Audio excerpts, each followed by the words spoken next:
Rain has a way of finding the places inside you that you thought were already sealed shut. Not the loud kind of rain, with thunder to announce itself and lightning to give you something to flinch at. Just a slow, patient, ice-cold drizzle, the kind that soaks through a coat seam by seam until you stop noticing where the wet ends and your own skin begins. That was the rain falling on me the night I sat on a bench outside a shuttered laundromat at the mouth of an alley 2 blocks from nowhere in particular, with a torn garbage bag of clothing balanced on my knees like something I was trying to keep alive. Beside my feet sat a small hard-shell suitcase with a missing wheel, so that every time I'd dragged it those last few blocks it had made a scraping sound against the pavement, a sound I'd already started to think of as the sound of my life being pulled along behind me, protesting the whole way. I was 71 years old. Everything I still owned in this world could have fit into the bed of a pickup truck with room to spare, and most of it was currently getting rained on. Across the street, mounted high enough to look down on the whole intersection, a billboard glowed with the confident, overlit smugness of a very expensive photograph. A man in a dark charcoal suit stood with his arms folded and his chin tilted at an angle he had clearly practiced, his teeth so white they seemed to have their own light source. Hayes Real Estate and Fine Dining, the copy read, in letters taller than I was. A name you can trust. I sat there and looked up at that face for a long, long time. Strangers driving past that billboard saw exactly what they were meant to see, a hometown boy who'd made it big, a self-made success story, the kind of face a city likes to put up in lights. I saw something underneath that photograph that the advertising agency hadn't planned for. I saw a boy of 6 with a chipped front tooth, falling asleep against my chest during Sunday doubleheaders on the radio. I saw him crying the first time a barber took too much off the top. I saw him small enough that I could still lift him into a bathtub that, within a year, he'd already outgrown. That boy became the man whose front door had clicked shut in my face less than a full day earlier. I'll get to that part. I promise I will get to all of it. But you should understand, before anything else, that I did not arrive on that bench by some cruel accident of fate, and I did not raise ungrateful children on purpose. Nobody sets out to do that. It happens the way a house settles, in increments too small to notice, until one day you discover the foundation was never as solid as you'd believed it to be. My name is Martha Hayes. Once, I was an entirely unremarkable woman with an entirely ordinary house and an uncommon amount of love to give away, and I gave every drop of it without once stopping to ask whether it was landing where it was needed. This is the story of how that woman ended up begging strangers for change on a public bench in the rain, and how the son with the least money in the family turned out to be carrying the most of everything that actually mattered. It's also the story of an old, scarred, unfashionable wooden dresser that I very nearly left behind in a house I no longer owned, and how that dresser quietly rewrote the ending of my life before I even knew there was a second draft coming. I want to start from the very beginning. The beginning is where the ending starts to make sense, and where you'll understand that the ending didn't have to hurt nearly as much as it did. Arthur and I picked up the keys to our first and only house on a bright Tuesday in early spring, back in an era when a 30-year mortgage still felt like an act of hope, rather than a life sentence. The paint on the walls was still curing. The hardwood floors were bare, cold, and echoing under our sock feet. Between the two of us, we didn't have enough spare cash to buy a proper couch, but we stood together on that porch and laughed the way only two people who've just gotten away with something enormous can laugh. From today on, Arthur said, one arm slung around my shoulders, we've got a place that's ours, Martha. Nobody in this world can take it from us. He meant every syllable of it. For a long while, so did I. That same week, we planted a spindly little oak sapling in the front yard, more out of superstition than any real gardening sense, since Arthur had read somewhere that oaks were supposed to bring a household good fortune, and Lord knew we could have used some. Richard was already a toddler by then, a serious, watchful little boy who studied the world around him like he suspected it was hiding something from him. Melissa came 2 years after that, a small hurricane with a temper to match her red hair. Ryan arrived last of the 3, a quiet, easy baby who almost never cried, as though he'd decided early on that his one job in this family was to never be any trouble to anybody. Mornings in that house ran on chaos and momentum. Richard tore through the hallway searching for a missing baseball sock. Melissa wailed because her braids were too tight, or not tight enough, depending entirely on her mood that morning. Ryan toddled into the kitchen demanding pancakes in a voice far too big for a boy his size, and I hollered over the top of all of it that breakfast was on the table and somebody had better sit down and eat it before that bus came rolling up the street. Arthur ran a small hardware store 2 blocks off Main Street, Hayes & Son. though there wasn't any son actually working the register yet, just a hopeful word painted on a sign above the door. I baked pies and casseroles and sold them out our kitchen window to the neighbors, and every dollar we made went straight into a coffee can we kept above the refrigerator.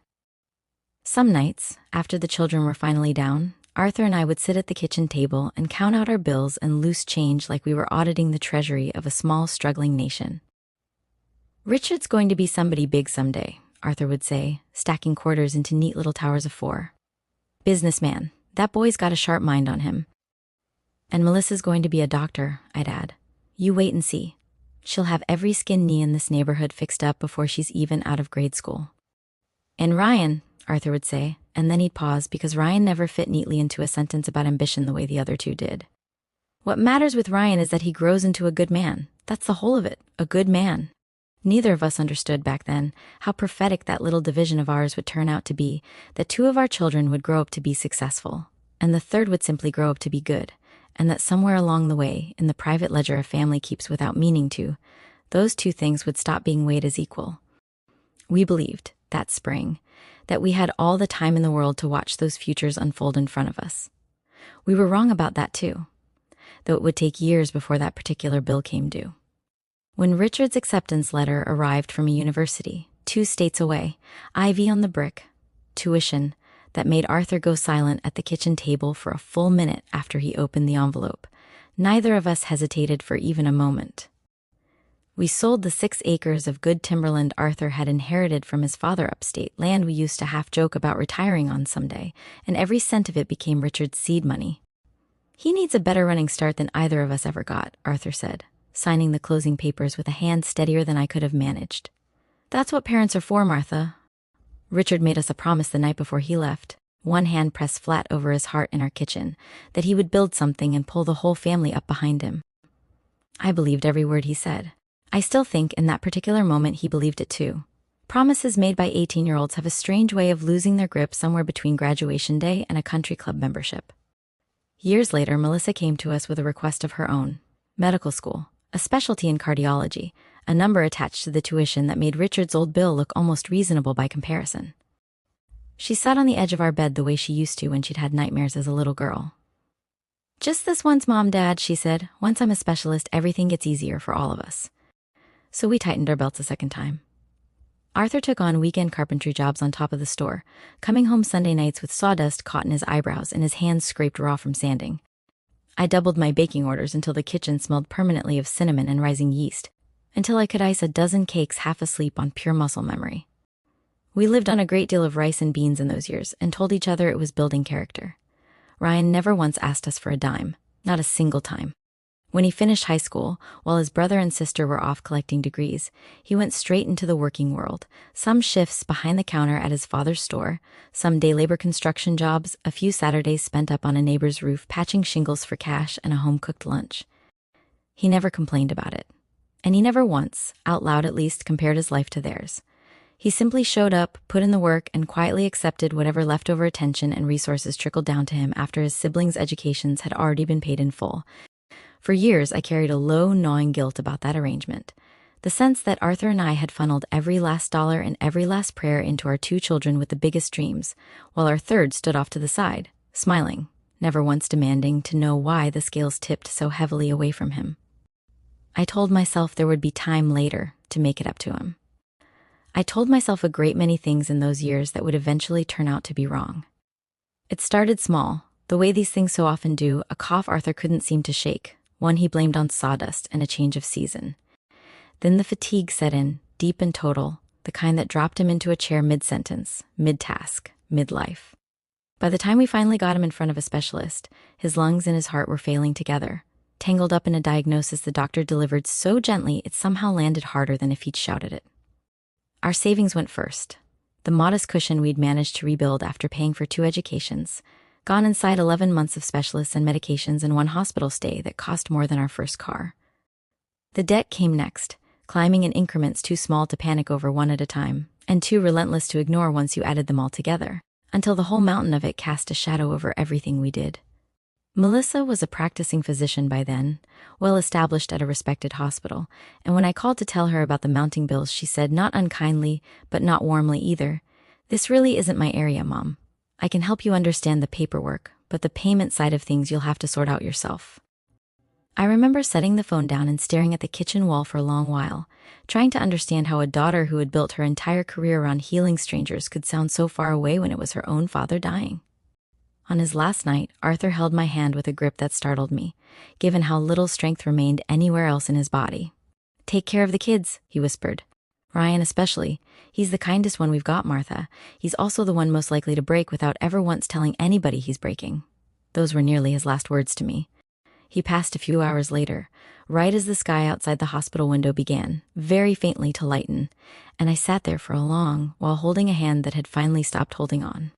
After Arthur died, the house felt too big and too silent at once. The way a shoe feels wrong once you've worn it too long with a broken foot, you can't quite pinpoint what's changed, only that everything you once did without thinking now aches. I tried keeping the hardware store running a while longer, out of stubbornness more than any real business sense, but its little trickle of customers dried up to almost nothing. The debts, which had been oddly patient while Arthur was alive, began to show their teeth. Richard rarely came around anymore. He called it business, pitch meetings, board calls, restaurant openings, and I suppose most of it was even true, in the way a person can generally locate a true reason not to do a hard thing. Melissa said she was drowning in hospital shifts, and I believed her, because doctors really do work punishing hours, and because it was easier to believe her than to wonder whether those shifts had simply become a convenient shape for staying away. They visited now and then, a fruit basket left on the counter. A folded 20 pressed into my palm on the way back out the door. "Sorry, Mom, we just can't get out here as much as we'd like right now," became a sentence I heard so often I could have mouthed it along with either of them. Only Ryan showed up with any regularity at all. He fixed the leaking faucet in the upstairs bathroom without being asked twice. He made sure I was eating something more substantial than crackers and tea. He drove me to the clinic the afternoon my blood pressure spiked badly enough that the nurse practitioner looked genuinely frightened. He never once said he was too busy, even though I understood much later he was working himself half to death trying to keep his own young family fed. I couldn't see it clearly at the time, the way a person standing too close to a mural can't take in the whole picture at once. All I saw was that 2 of my children had simply outgrown the house they were raised in, and the third had never really left it, not in his heart anyway, not even after he'd technically moved out. Bad news, in my experience, tends to arrive the same way every time, quietly at first, easy to set down on the kitchen table next to the grocery flyers and the utility bill, easy to promise yourself you'll deal with it tomorrow. Tomorrow kept arriving and the envelopes kept multiplying, until at last they started coming stamped in red ink. Final notice, past due, action required. One gray morning I put on my good coat, took my purse, and gathered up whatever scraps of nerve I still had left, and went down to the bank in person. The marble floor felt slick and foreign beneath my shoes, which were far more accustomed to the worn wooden planks of my own front hall. Men and women in sharp suits moved briskly between glass-walled offices. When my number finally came up, I sat across a desk from a young man whose name has long since slipped away from me, though I remember his voice with perfect clarity, flat, professional, entirely without malice and entirely without warmth, the voice of someone reading a script for the 1,000th time. "Mrs. Hayes, we've sent several notices already. Your mortgage is severely delinquent and the interest has compounded a great deal. Isn't there a payment plan we could set up, son?" My own voice came out smaller than I'd intended. "That's our only home. My husband has passed. My income these days is very limited." He clicked through something on his monitor and let out a sigh he'd clearly delivered to 100 women exactly like me before. "The balance is simply too high at this point, ma'am. The property will need to go into foreclosure and be sold at auction. Whatever's left after the debt is paid, we'll be in touch about." He said it the way you'd deliver good news, as though there existed some version of that sentence that could sound like good news to a 71-year-old widow. "My children have good jobs," I said, gripping the hem of my blouse to keep my hands still. "My oldest owns his own business. My daughter's a doctor. Could you give me just a little more time to talk to them?" "You're absolutely welcome to speak with them, Mrs. Hayes. But I want to be honest with you, the foreclosure process has already begun. It's not something the bank is able to reverse at this stage." I left that building with my knees so unsteady, I had to sit down on a bus bench for 20 minutes before I trusted them to carry me anywhere at all. I sat there with my phone resting in my lap, scrolling through a contact list that held exactly 3 names that mattered to me anymore: Richard, Melissa, Ryan. My thumb hovered over Richard's name first. "Hey, Mom!" Richard's voice came out, clipped and hurried, restaurant noise humming behind him. "Kind of a bad time, what's going on?" "Richard, I just came from the bank. Our house, the one you grew up in, it's being foreclosed on. Your father's medical bills finally caught up with us, and the interest had gotten enormous. Mom, hang on a second. A pause, some muffled words to someone standing near him, and then his voice returned, tighter than before. I've got a big meeting starting in about 90 seconds. Can we talk about this later? Everything I've got is tied up in the restaurants and the real estate portfolio right now.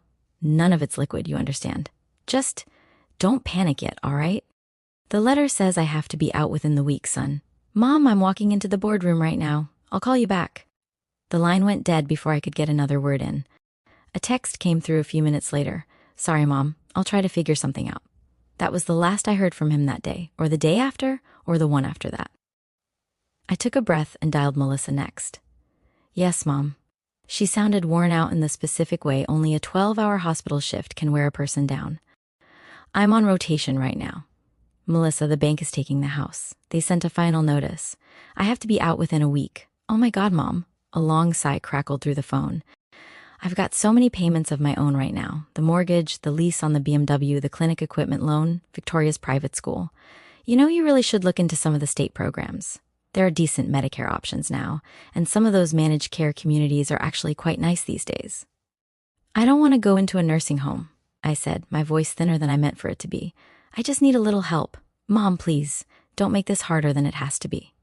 Her tone sharpened into something clinical, the same voice, I imagine, she used on patients who didn't care for their test results. I worked incredibly hard to get where I am, entirely on my own steam. Just let the bank sell the house, settle the debt, and get by on whatever's left over. You can't keep leaning on us financially forever. We've got our own lives to run. A long exhale. I need to finish my rounds. I'll call you later. She never called back. I sat on that bus bench a long while afterward, the phone gone heavy in my lap, before I could work up the nerve to dial the third number. I don't imagine I need to tell you that this call went differently. You already know, if you've been paying attention at all, which one of my 3 children answered with worry cracking through his voice instead of an excuse ready-made. Eviction morning arrived faster than I had managed to brace for.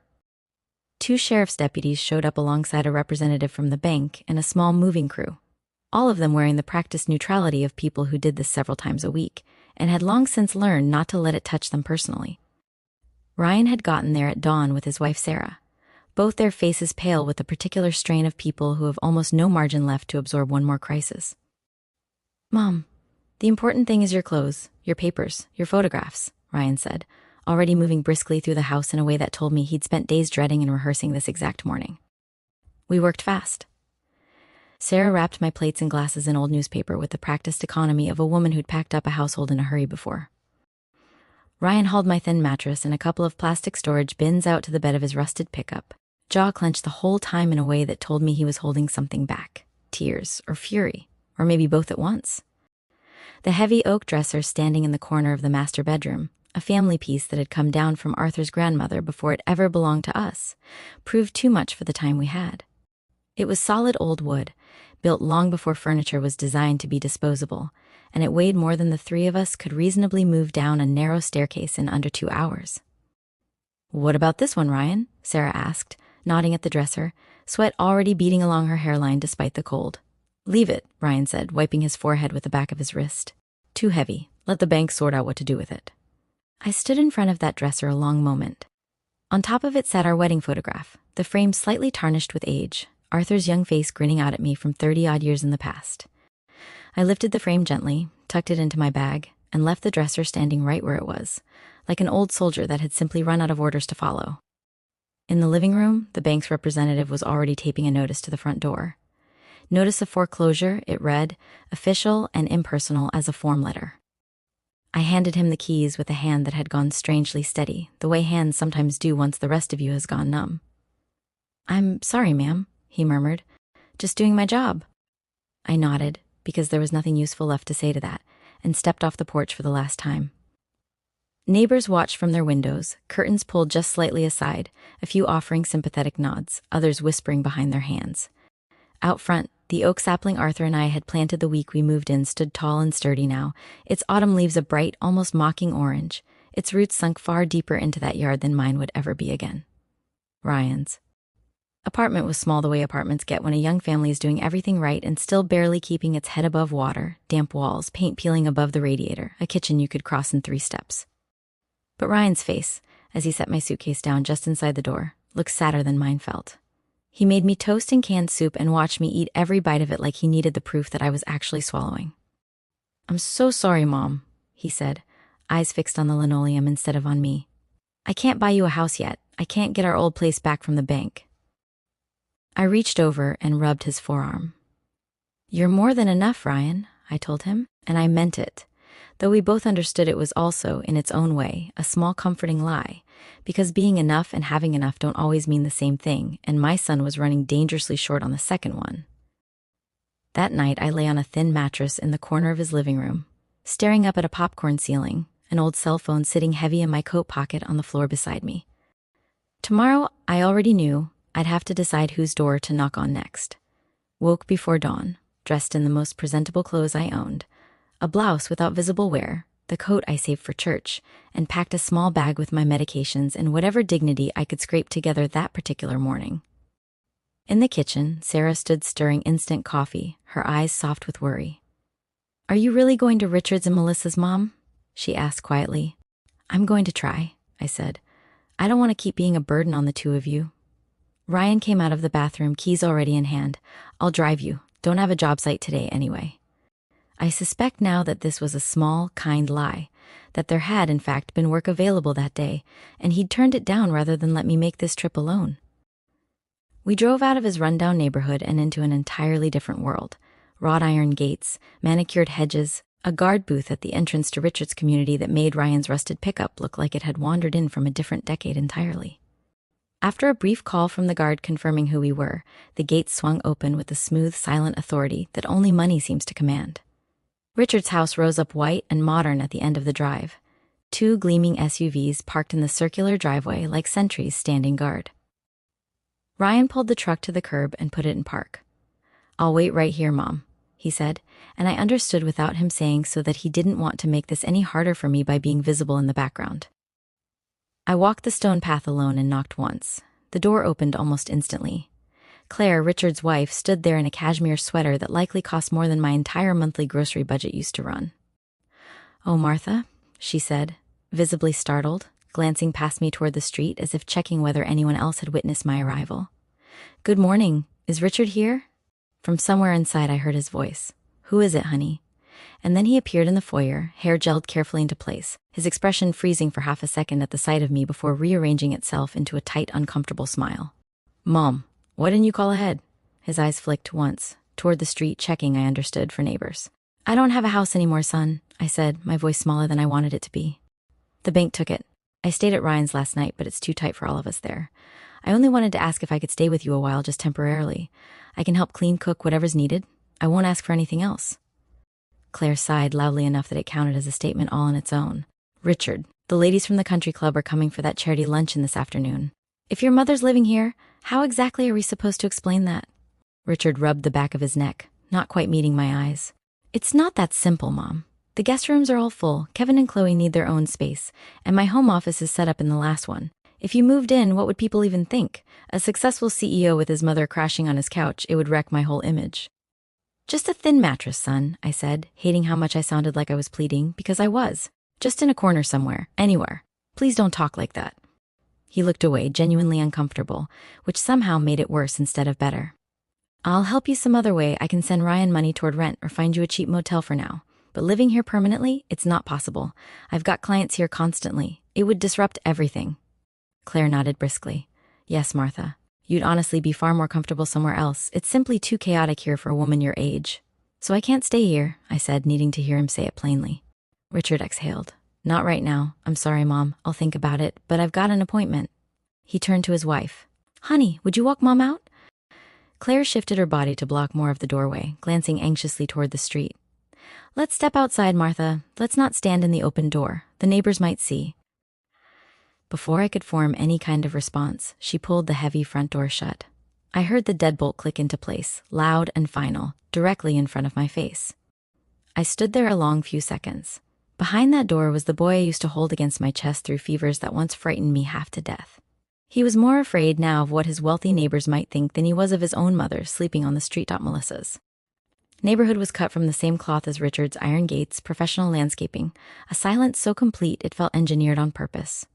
I pressed the button at the intercom and waited. It didn't take long for Melissa to come striding out in her white coat, a designer tote slung over one shoulder, looking every inch a woman on her way to save somebody's life, which I suppose, in a sense, she was, just not mine. "Mom, what's this sudden visit about?" she asked, looking me up and down the way she might assess a patient presenting with symptoms she couldn't quite place. She didn't invite me past the porch. I sat in one of her patio chairs while she remained standing, an unmistakable little signal about how long this conversation was meant to last. "The bank took my house," I said. "I stayed with Ryan, but there's no room there. I wondered if I might stay here. I could look after the house while you're at work. I wouldn't be a burden." She checked her watch, an almost involuntary little gesture. "Oh, Mom, I'm in such a rush today. My whole schedule's packed. If you stayed here, I'd worry about you constantly. And honestly, every room's already spoken for. Victoria needs her study room for SAT prep, and I'm working night shifts most weeks. If you got sick here, it would just become one more thing for me to manage. But I don't have anywhere else to go," I whispered. She sighed, the dramatic exhale of a woman accustomed to being listened to without argument, and opened her purse. She pulled out her wallet and pressed a crisp $20 bill into my hand. "Here, Mom, for gas and food. There really are some very nice state programs now, you know. Nursing homes have come a long way.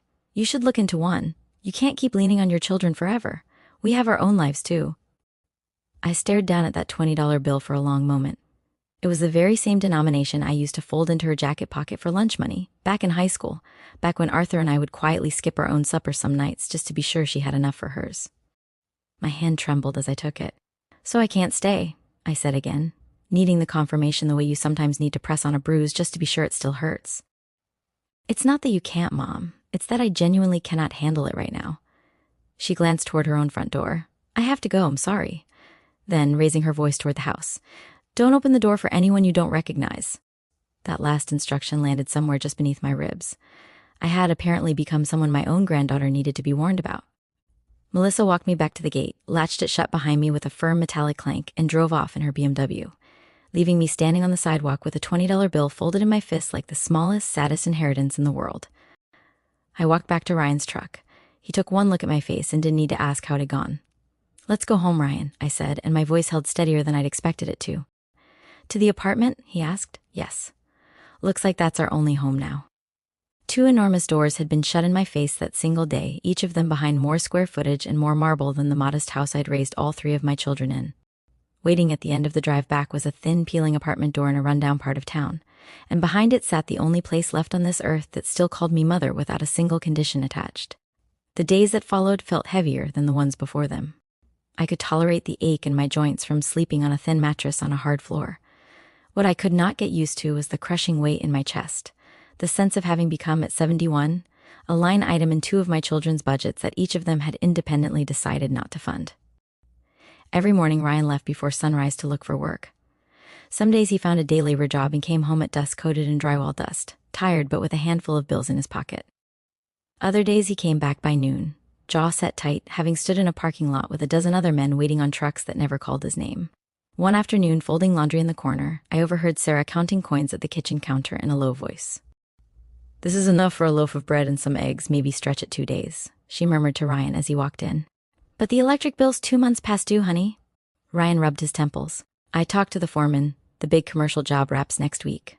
After that, honestly, I don't know." I pretended to be absorbed in folding a towel that didn't need folding, but my chest ached in a way that had nothing to do with age. I had lost my home, and now, simply by existing in this apartment, I was watching my kindest child slowly drowning right alongside me. In the corner, the little television flickered with the midday local news. "Renowned restaurateur Richard Hayes opens a new flagship steakhouse downtown," the anchor announced brightly. On the screen, Richard beamed in a navy suit, cutting a red ribbon while Claire stood beside him in a designer gown. Kevin and Chloe posed as though they'd rehearsed it beforehand. "Successful entrepreneur inspires the city," read the banner beneath them. Sarah glanced my way and changed the channel almost immediately. "I'm so sick of the news only caring about rich people," she muttered, more to herself than to me. I said nothing, though a bitter thought crossed my mind anyway. The sun cutting ribbons for a brand new steakhouse was the very same sun whose deadbolt had clicked shut in my face less than a week earlier. The new channel showed a daytime health program, and there was Melissa's face filling the screen, crisp in her white coat, discussing the importance of preventative screenings. "I believe society needs to be more compassionate and proactive about regular health care." she said smoothly, the caption beneath her reading Dr. Melissa Hayes Carter, MD, Medical Excellence Award winner. My chest throbbed harder still. The same daughter who had told me, not a week before, to go look into a state-run nursing home was now on television preaching about compassion to an audience of strangers who would never know how that particular word had actually been practiced inside her own family. Sarah reached over and turned the television off entirely. The apartment fell into a silence broken only by the rattle of the space heater working overtime against the cold. That night, lying awake on my mattress, Melissa's words looped through my head on repeat. You can't keep relying on your kids. We have our own lives too. Maybe that was true, I thought. But hadn't Arthur and I had lives of our own once too, before we spent them, dollar by dollar and year by year, on the futures of the very children now telling me my needs were an inconvenience? Few days later, the crisis sharpened into something acute. A final shut-off notice arrived from the electric company. If we don't pay this by tomorrow, we lose power, Ryan said, staring at the paper like it might rearrange itself into better news if he stared hard enough. The pantry held half a box of cereal and a couple of cans of soup and nothing more. Outside, an early bitter frost had settled over the whole city. I'll just fast a day, I offered, trying to make it sound light. I'm old. I don't need to eat much. No, Mom, Sarah said quickly. What if you get sick? Ryan said nothing at all, his eyes red-rimmed from too many nights without enough sleep behind them. That same afternoon, little Danny, my grandson, not yet 4 years old, spiked a sudden fever. His forehead burned hot under my palm, his small body gone limp and heavy on the couch. Sarah's panic was immediate. Ryan, we have to get him to urgent care. Even the walk-in clinic has a copay, Sarah, Ryan said, his voice barely above a whisper, as though saying it quietly might somehow make it less true. I sat beside the couch, stroking Danny's damp hair while he gripped my hand with the surprising strength small, frightened children sometimes have. Let's sponge him down with lukewarm water for now, Ryan said. If he gets worse tonight, we'll take him in. Sarah stared at her husband, something breaking loose behind her eyes. Ryan, I can't watch him suffer like this. The power's about to get shut off. We've got no food, and now Danny's sick. We have to do something. Ryan let out a long breath, stood, and crossed to their bedroom dresser. He opened the top drawer and drew out a small, scuffed velvet box. I knew instantly what was inside it. I think it's time, he said quietly. Ryan. Sarah's hand flew to her mouth. Those rings were simple, thin gold bands, bought years earlier with whatever savings the two of them had scraped together before their wedding. I remembered the day they'd come home from the jeweler, laughing like teenagers, finally holding rings of their very own. I'm sorry, Sarah. His voice cracked straight down the middle. I've got nothing else to give right now. Let the rings go. What matters is Mom and Danny eating, and Danny getting his medicine. I'll buy you new ones when things get better, I promise you that. Tears slid down Sarah's cheeks, but she nodded. I've been with you since we had nothing, Ryan. I didn't marry gold. I married you. If this is the only way, then do it. She wiped her face with the back of her hand. As long as we're together. I sat frozen on the edge of the couch, unable to produce a single word, my throat closed as tight as if a hand had wrapped itself around it. Ryan pulled on his jacket. Mom, we're just running down to the pawn shop and then the pharmacy for Danny. Can you sit with him? I nodded, not trusting my voice. When the door shut behind them, I stayed with my grandson, swapping the warm washcloth on his forehead for a cooler one, fighting back tears I didn't want him waking up to see. Hours later, Ryan and Sarah came back through the door carrying plastic grocery bags, bread, eggs, milk, children's Tylenol, cough syrup. Their faces were worn out but visibly relieved. Want something to eat, Mom? Sarah asked gently.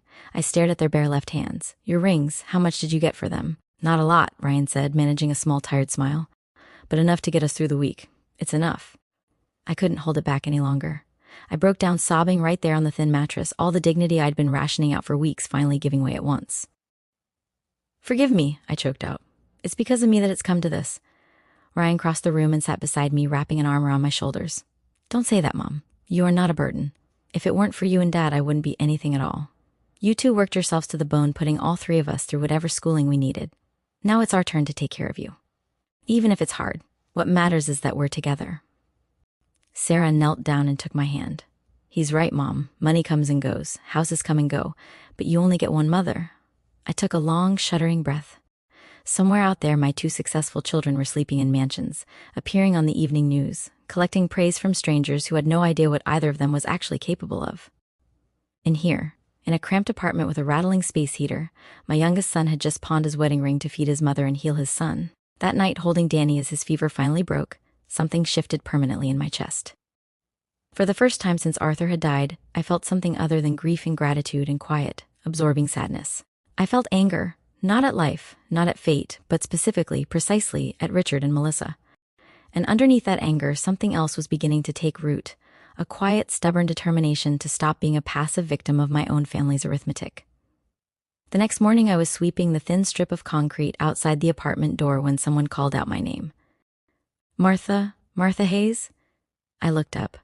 A middle-aged woman stood on the walkway in jeans and an oversized sweatshirt, holding a plastic grocery bag in one hand and a yellowed envelope in the other, shifting her weight like she wasn't quite sure she was welcome.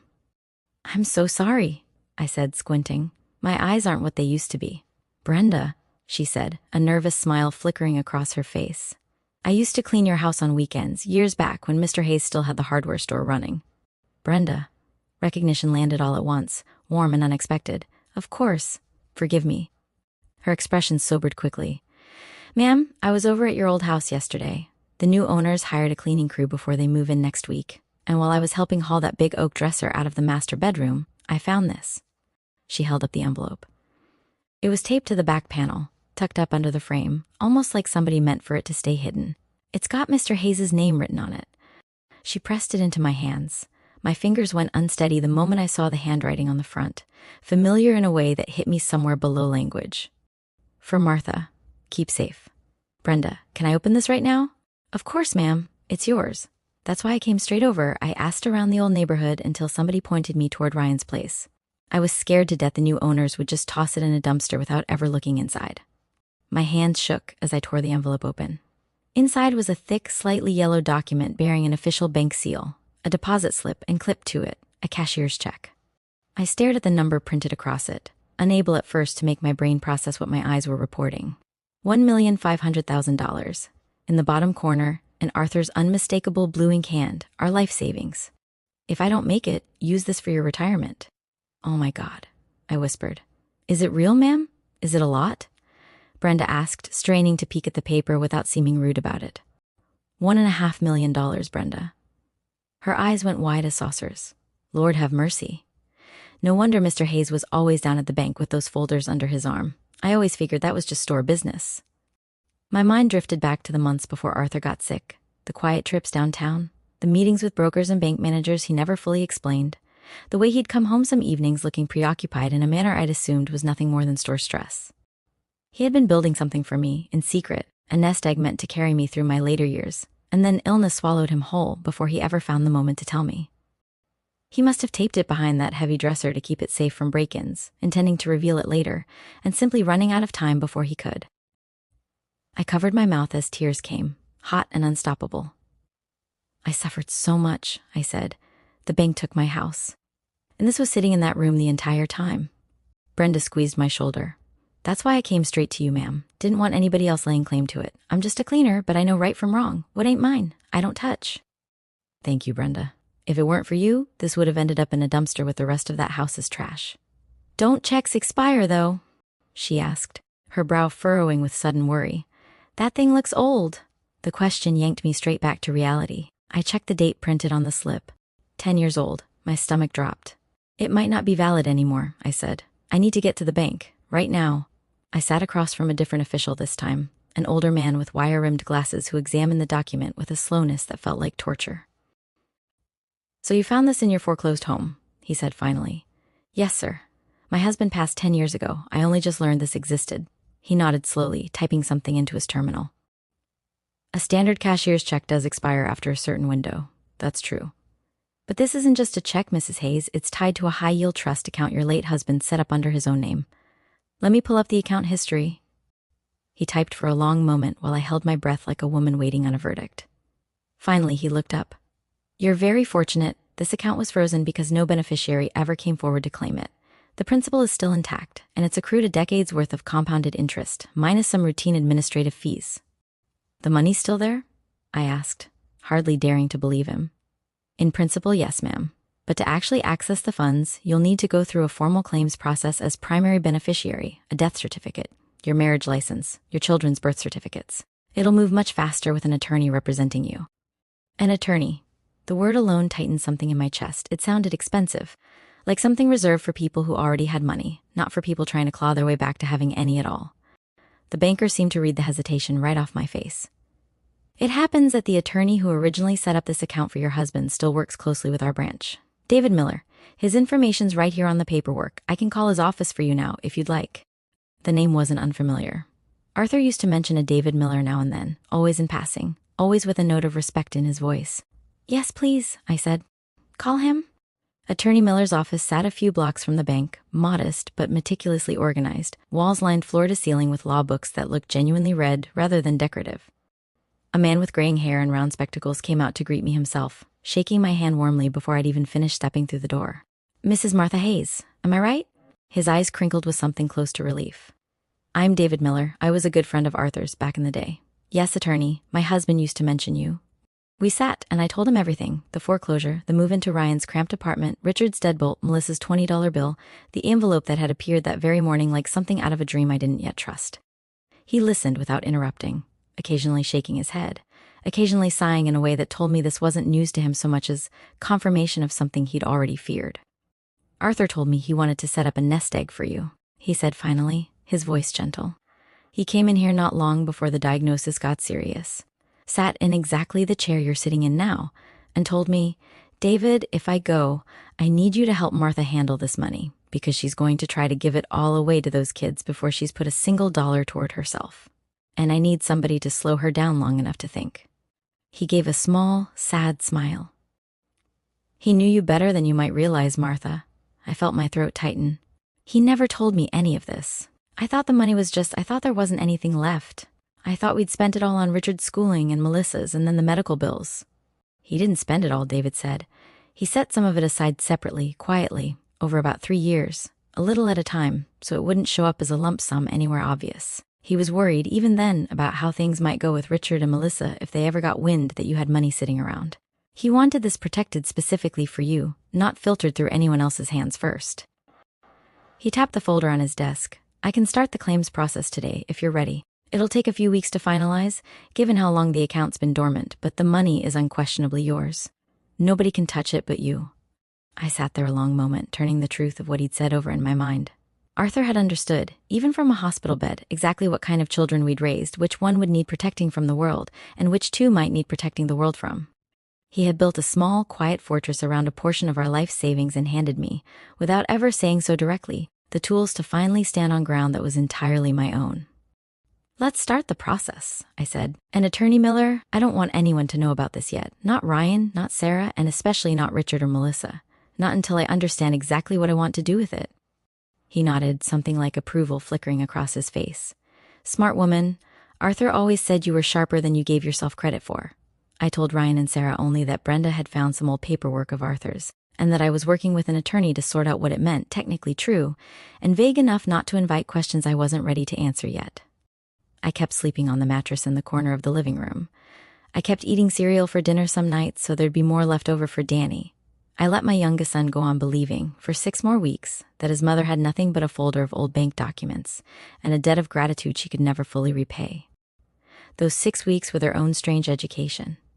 I watched Ryan turn down a better-paying job 2 towns over because it would have meant 3 nights a week away from Danny, and I understood, more clearly than I ever had before, that his kindness wasn't a personality trait so much as a series of small, deliberate, expensive choices he kept making over and over, at real cost to himself, without ever once mentioning the cost out loud. I watched Sarah stretch a single rotisserie chicken across 4 dinners without a single complaint escaping her lips. I watched Danny fall asleep some nights on my chest, exactly the way his father used to as a boy, and I found myself wondering, with something sharper than nostalgia, whether Arthur had somehow known, all along, which of our 3 children I would end up needing most in the end. Attorney Miller's office called twice during those weeks with updates.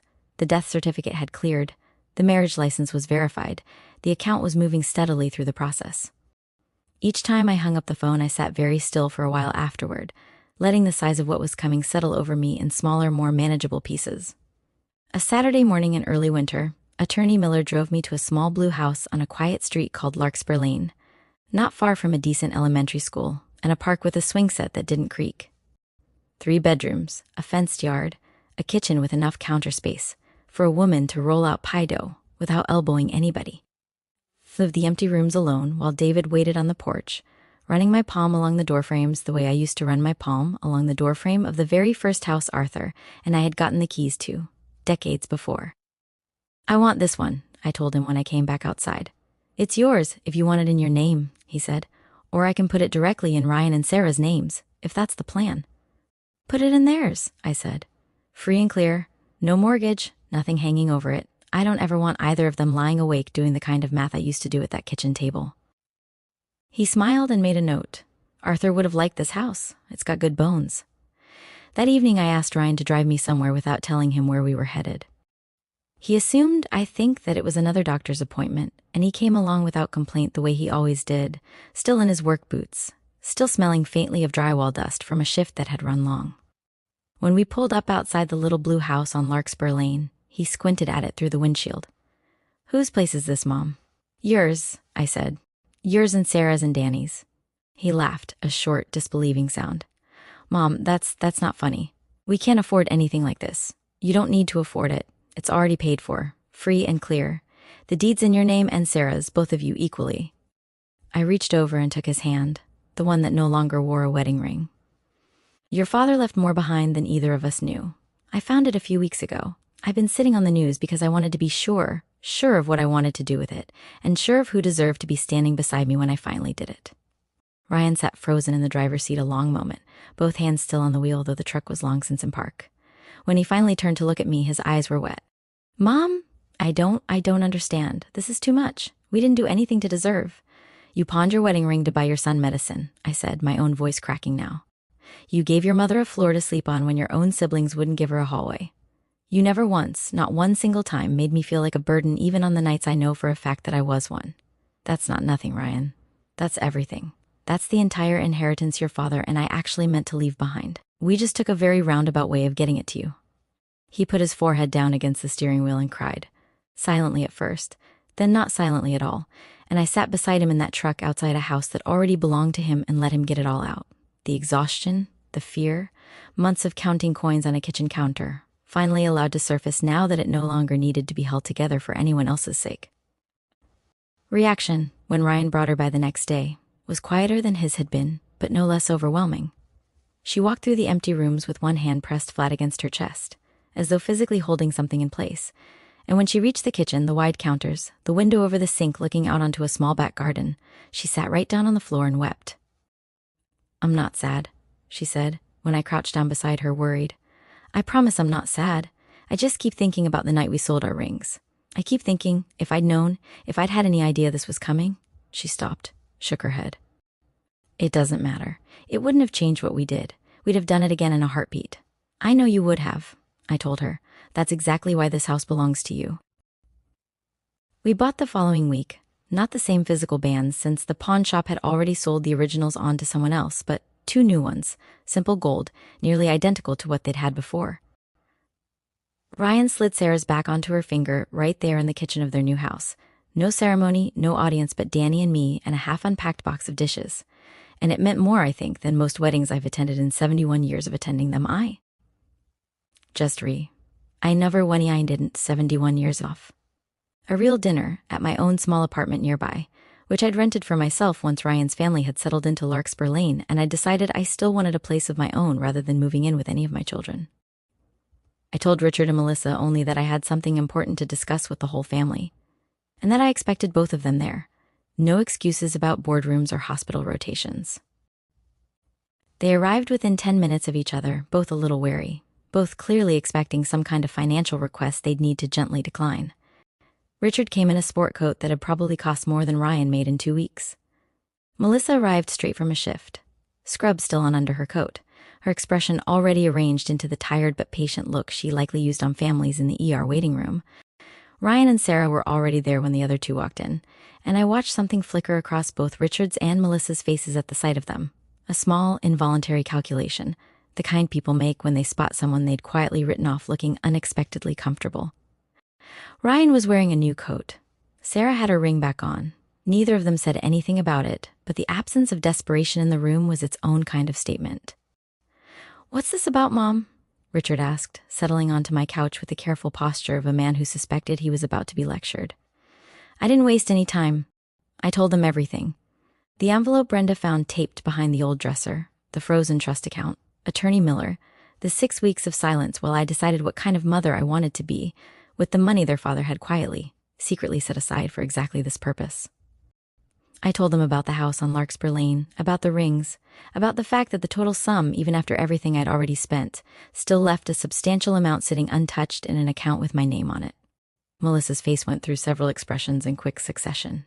Shock, then something that looked almost like relief, and finally, unmistakably, a kind of hopeful calculation. Mom, that's incredible news. I'm so happy for you, genuinely.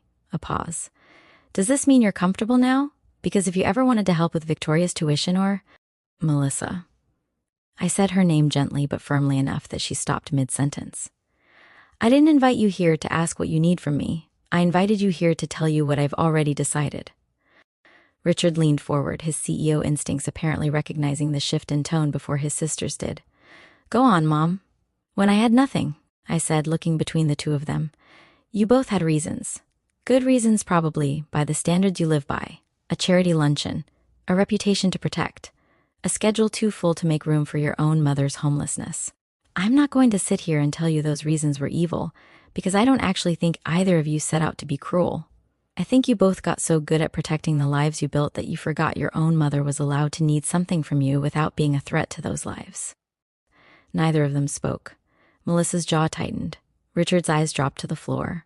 Ryan had nothing, I continued, less than nothing some weeks, and he gave me everything he had anyway, including things I know for a fact he and Sarah couldn't really afford to give, including their own wedding rings, which they pawned so that their son could see a doctor and I could eat something besides crackers. Nobody made them do that. They chose it over and over on days when choosing it clearly cost them something real. I let that sit in the room for a moment. So here's what I've decided, and I want to be very clear that this isn't punishment, it's simply accuracy. The bulk of what your father left has already gone to Ryan and Sarah in the form of that house, free and clear in both their names. I've also set aside a fund for Danny's education, so that whatever choices he makes about his future, money will never be the reason he can't chase them, the way it very nearly was for your brother. I took a breath. The remainder, I intend to keep for myself, not to give away to anyone else, not even Ryan. I spent 40 years pouring every dollar I had into other people's futures, and I would like, for whatever years I have left, to have a little bit of a future of my own. A small travel fund, a comfortable place to live, the freedom to not worry every time a pipe bursts. And us? Melissa asked, her voice smaller than I'd heard it in years. You get exactly what you gave me, I said, not unkindly, but without softening it either. You get a mother who loves you, because that part never stopped and never will. What you don't get is a check. I'm not doing this to hurt either of you. I'm doing it because I think somewhere along the way, all of us, myself included, started treating love as something that flows automatically in one direction, from parent to child, no matter how the child behaves. I don't believe that anymore. I think love has to be tended on both ends, or eventually one side runs dry.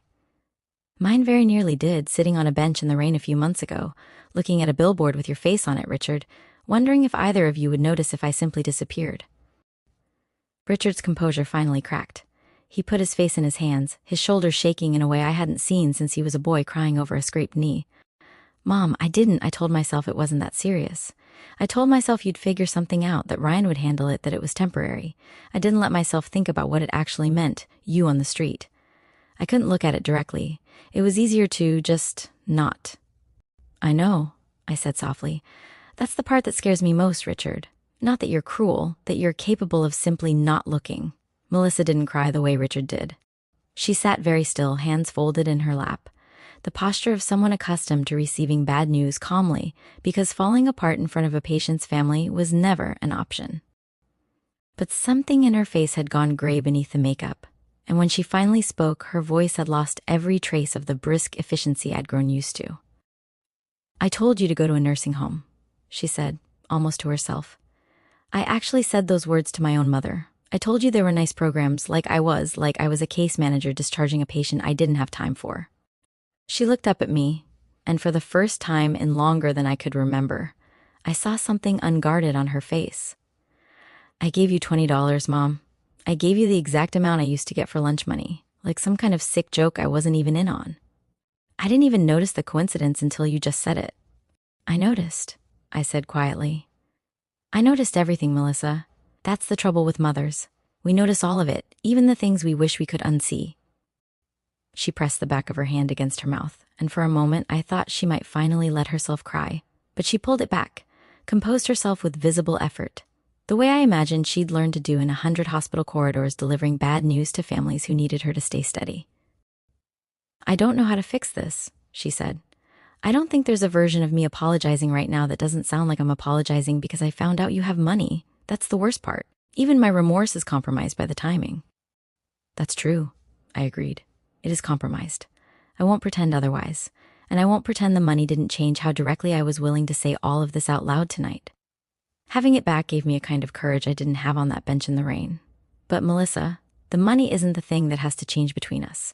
The money was never the thing. What has to change is whether you're capable of seeing me as your mother, even on the days I have nothing to offer you. That's a decision you can make, regardless of what's sitting in my bank account. It's just harder to prove now, because the easy version, the version where you're kind to me because it might benefit you, is available to you in a way it wasn't a few months ago." Richard lifted his head, wiping his face with the sleeve of his expensive sport coat. "So what do we do, Mom? Is there anything we can actually do?" "You keep showing up," I said.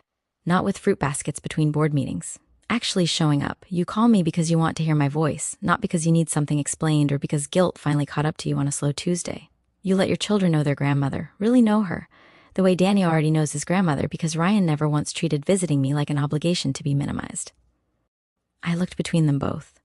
"I'm not asking either of you to grovel. I'm asking you to be different slowly, over time, in ways I'll actually be able to feel. That's the only currency I'm interested in from either of you now." The months after that dinner didn't resolve into anything as tidy as a movie ending. Richard called more often, though the first several calls felt stilted, both of us relearning how to talk to each other without an agenda pressing against the conversation. He started coming by my apartment on Sundays, sometimes with Kevin and Chloe in tow, teenagers who I don't think had ever spent an unstructured hour with their grandmother before, and who seemed, to my surprise, genuinely curious once given the chance. Kevin asked me once, awkwardly, what I used to do before I was a grandmother, and I told him about the pies and the coffee can above the refrigerator, and he listened like I was telling him something that actually mattered. Melissa's change came slower and more haltingly. She was, I think, more ashamed than Richard, and shame has a way of making people avoidant rather than present. But she started sending Victoria over on weekends, ostensibly to get some grandmother time in before college, and I understood it for what it was, an attempt to build the relationship by proxy first, through her daughter, before she trusted herself to rebuild it directly. Victoria and I baked pies together in my small kitchen, and somewhere around the fourth Saturday, Victoria asked me, very seriously, whether I would teach her to make the crust the way my mother had taught me, and I felt something in my chest loosen that had been clenched tight since the day the bank took my house. Melissa herself came to see me alone for the first time about 4 months after that dinner, unannounced, still in scrubs, sitting across from me at my kitchen table the way she used to sit across from me as a teenager doing homework. She didn't bring flowers or an excuse. She just sat down and said, "I had a patient today, elderly woman, no family visiting, and I found myself thinking about you the whole shift. I wanted to come see you before I convinced myself I was too tired." It wasn't a grand apology. It was smaller than that, and truer for it. Ryan and Sarah settled into the house on Larkspur Lane the way people settle into a life they'd stopped believing they were allowed to have. Ryan kept working construction, though he no longer had to take every job regardless of pay or danger, and within a year he'd saved enough, genuinely saved, on his own, without touching a cent of what remained in my account, to put a deposit down on a small truck of his own. No more rust creeping up through the wheel wells. Sarah went back to school part-time, something she'd wanted since before Danny was born, and had quietly shelved for years without ever complaining about it. Danny, for his part, seemed to understand none of the drama that had preceded his new bedroom, only that he now had a yard with a swing set, and a grandmother who came for dinner every single Thursday without fail. I went back to the old house once, about a year after everything settled, not to see it exactly, but because I'd learned the new owners had decided not to keep the oak dresser after all, and something in me needed to know what had become of it. Brenda, still cleaning houses in the neighborhood, had kept an eye on it for me without my even asking, the way people sometimes do a kindness that outlasts the reason you needed it. They were going to haul it to the dump, she told me over the phone. I told them I knew somebody who might want it. Figured I'd check with you before I let a good piece of furniture go in a landfill. I paid to have it moved, at some expense and considerable difficulty given its weight, into the front room of Ryan and Sarah's house on Larkspur Lane. It sits there still, scarred and heavy, and entirely unfashionable by the standards of anyone who shops for furniture in showrooms, and it holds on top of it now a small collection of photographs, Arthur and me on our wedding day, Ryan and Sarah's rings glinting in a photo Sarah insisted on taking the day they got the new ones, Danny's first day of preschool, and one more recent photo of all of us together. Richard and Melissa included, taken at a birthday party. None of us had needed reminding to attend. I run my hand along the top of that dresser sometimes when I visit. The same gesture Arthur probably made 100 times, while he taped an envelope to its underside, quietly building a small fortress for a wife he suspected might need protecting from her own generosity someday. He was right, in the end, about nearly everything, about which of our children would need the least handling and the most trust, about which two would need the opposite, and about the particular kind of stubborn grace it would take to hold both truths in the same heart without letting either one curdle into bitterness. People sometimes ask me when this story comes up, and it does come up more often than I'd like, because grief and betrayal and unexpected inheritance make for good conversation at church functions and doctors' waiting rooms alike. Whether I regret the years I spent giving everything to Richard and Melissa while Ryan got the leftovers. It's a fair question. I've sat with it a long time. I don't regret loving them. I regret a little that I let money stand in for love so often when they were young, that I measured my devotion in tuition payments and sacrificed dinners rather than simply insisting, more loudly and more often, that all three of my children deserved my presence in equal measure, regardless of how their ambitions differed. Ryan never made me choose between showing up and providing. Richard and Melissa's needs were louder, more expensive, easier to mistake for more important, and I let that volume dictate where my attention went for the better part of 2 decades. What I know now, sitting in my own small apartment with a view of a park instead of a billboard, is that the children who ask you for money are not necessarily the ones who love you less, and the children who ask for nothing are not necessarily the ones who need you least. Ryan needed me the whole time. He simply never learned how to say so out loud, because somewhere along the way, in a household divided unevenly between 2 loud dreams and 1 quiet one, he'd absorbed the lesson that his needs came last. I am still making my peace with the part I played in teaching him that. I think in the end, that families are a little like that old oak sapling Arthur and I planted the week we got our keys. You put something small and hopeful into the ground, and you trust that time and care will shape what grows. But you don't always get to choose which branches grow strong and which ones grow toward the light for the wrong reasons, chasing sun instead of putting down roots. Sometimes the branch you worried over least turns out to be the one holding up the whole tree when the storm finally comes. I was a beggar for exactly 1 season of my life, a handful of cold weeks between a foreclosure notice and an envelope taped behind a dresser.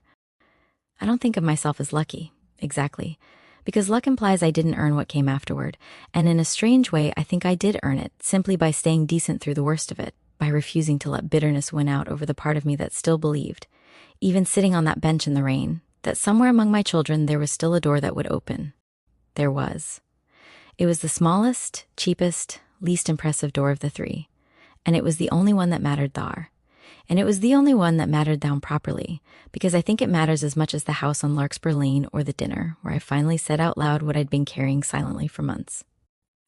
About 6 months after that dinner, I went back to see Attorney Miller, this time with a request that had nothing to do with Richard or Melissa or even Ryan. I want to set something up, I told him, sitting in the same chair I'd cried in twice already. Not for my children, for people like me. He raised an eyebrow, waiting. When I was on that bench, I said, there was a woman 2 blocks down, sleeping in a doorway with a shopping cart full of blankets. I used to see her when Ryan drove me around looking for work at the day labor sites. Nobody ever stopped for her. I didn't either, the 2 or 3 times I passed her, because I had nothing to give and I was ashamed to look her in the eye with empty hands. I don't want to be that kind of person anymore. Not now that my hands aren't empty. We spent that afternoon setting up a modest fund, nothing grand enough to make the news.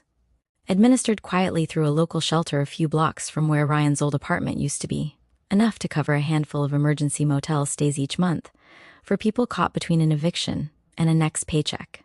Enough for a few grocery gift cards handed out without paperwork or judgment.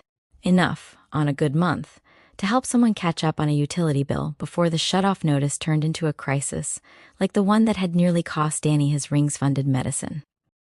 I didn't tell my children about the fund for a long while.